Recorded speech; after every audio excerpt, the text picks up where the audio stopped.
Darkwood is a game that comes front-loaded with tragedy. It has nothing to do with the content of the game itself, nothing to do with loss of life, or home, or safety, innocence, or even humanity and basic decency toward others. It isn't even the loss of our grasp on what is and isn't reality, or the tragic answer to the question of whether or not everything we are experiencing is a grandiose delusion. And is that delusion even our own? No, the real tragedy of Darkwood is how many people will look at the game and its strangely presented design, the unusual choice in top-down isometric perspective, the limited visual clarity, the fact that the game has a slow build and simmering tension in the beginning instead of a flash boil, and they'll decide that they are not interested. There's a lack of immediacy and instant high-level scary shit. There's no monster that pops out, no immediate threat. No, Darkwood is subtle. It allows itself the luxury to light a hand-rolled cigarette. It drags the smoke and holds it in, and it really languishes in deliberate consideration of what is to come. Most people don't notice the game watching them with such carefully thoughtful intention and choose to walk away from it before the true moment-to-moment terror and deeper, longer-lasting, macabre horror of exactly what this game is has a chance to sink in. It's a pity, really. I'm not the biggest horror buff you'll meet. I'm nowhere near the caliber of fan of horror and scary, spoopy, freaky shit as many people out there. And don't get me wrong, I enjoy a good spook. More than that, I enjoy the tension, the anticipation, the brace for impact. And above all else, I enjoy the idea that there is something unfathomably horrible lurking in the darkness. There's a certain churn of the stomach that comes with the idea that for all the immense amount of terrifyingly gruesome wrongness that I can envision waiting just on the other side of the thin veil of my understanding of the world, there's something even bigger, more wicked, more impossibly fucked up that is outside of even my imaginative mind's ability to comprehend. That's what divides horror from, oh, that was scary, to the type of ideas that bring on a cold sweat as you wake in the middle of the night, glancing at the clock, and realize it's 3 a.m., the witching hour has begun, and you're no longer fully confident that you are alone.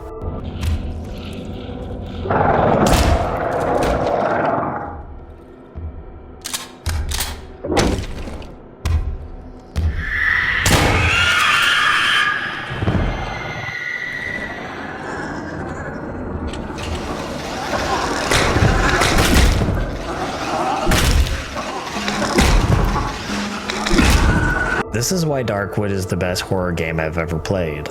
Darkwood understands that there is nothing more powerful than the half-glimpsed truth. The shambling thing that is so wrong it defies all sensible order of what is and isn't possible is always ever more horrifying when obscured and barely visible through a foggy haze of insight, ignorance, desperation, and despair. The insight that there is something just there, something other, something that our limited understanding of reality tells us simply should not be, should be impossible. This clashes with our ignorance of the true nature of this horror. We know it's there, but we don't know what it is, or why, or how.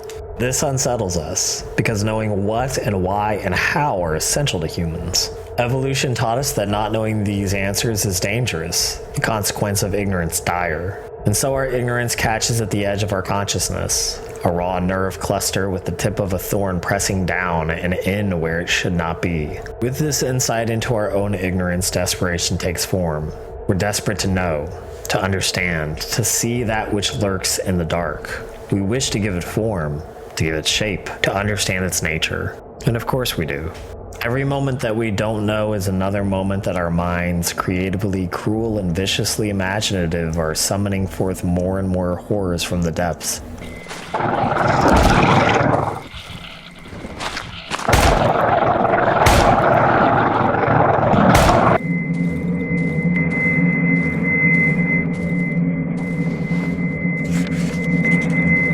We cloak the unseen things that lurk at the raw edges of our conscious perception in the skins of every wretched evil we know. Worse, we drape them in the ancestral memories of millions of years of evolution. Every horrific ghost story that our genetic line has ever told. The desperation to know, to perceive the form of the twisting impossibilities lurking in the shadows becomes an overwhelming need, a drive within us so primal that it teeters on the crumbling edge of madness. For every shifting face we give to the unknowable abominations that wait for us in the darkness, the panic sets deeper into the marrow of all too brittle bones. What is it? What is it?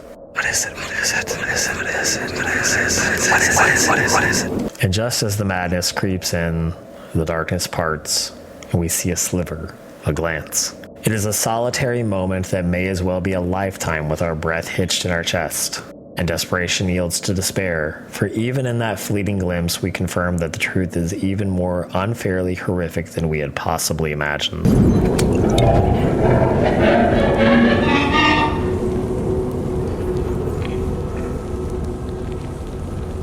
There are many strong and compelling elements to Darkwood that people will never fully realize if they don't give the game a chance to play out.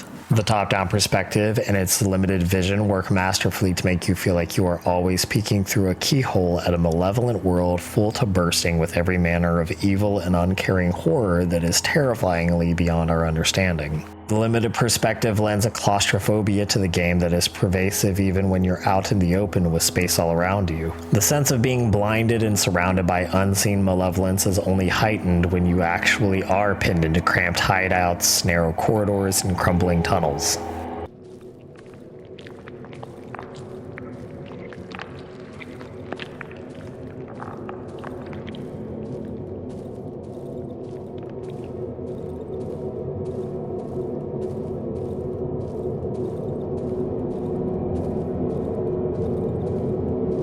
The otherwise simple graphics are accentuated and highlighted by certain scenes of hand-drawn art that emphasizes and puts the spotlight on just how ghastly some of the unseen monstrosities of this world are. The sound design is masterful, and I cannot overstate the quality of it nor its importance to this game.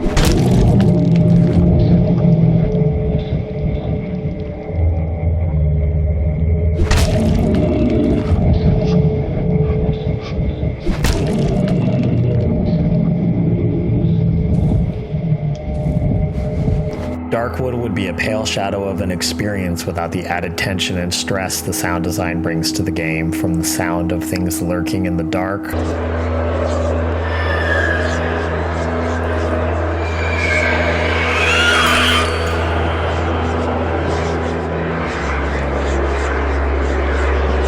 the shifting, shuffling thud of some unspeakable force trying to worm its way into your barricaded room.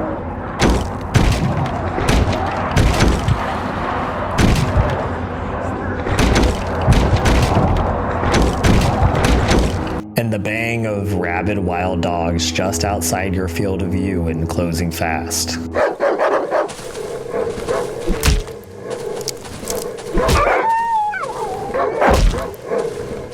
The soundtrack is ominous and unsettling and ranges from an ambient, moody blend of eerie, unclear sounds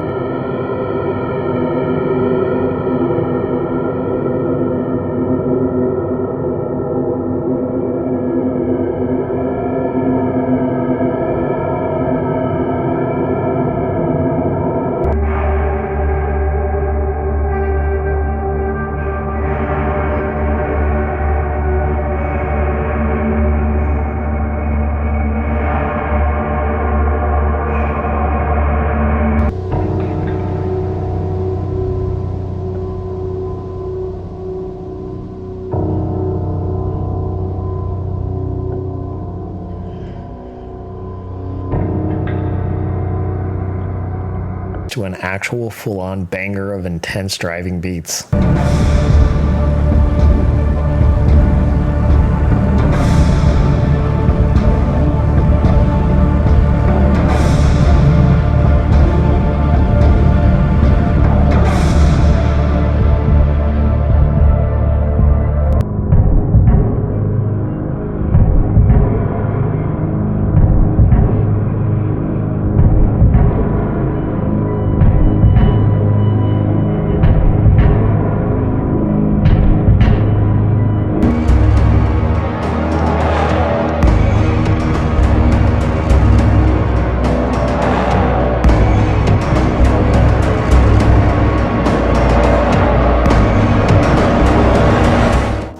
game's survival and crafting mechanics and resource management add another element of stress due to constantly having to prioritize what supplies you need and what you can go without due to limited space.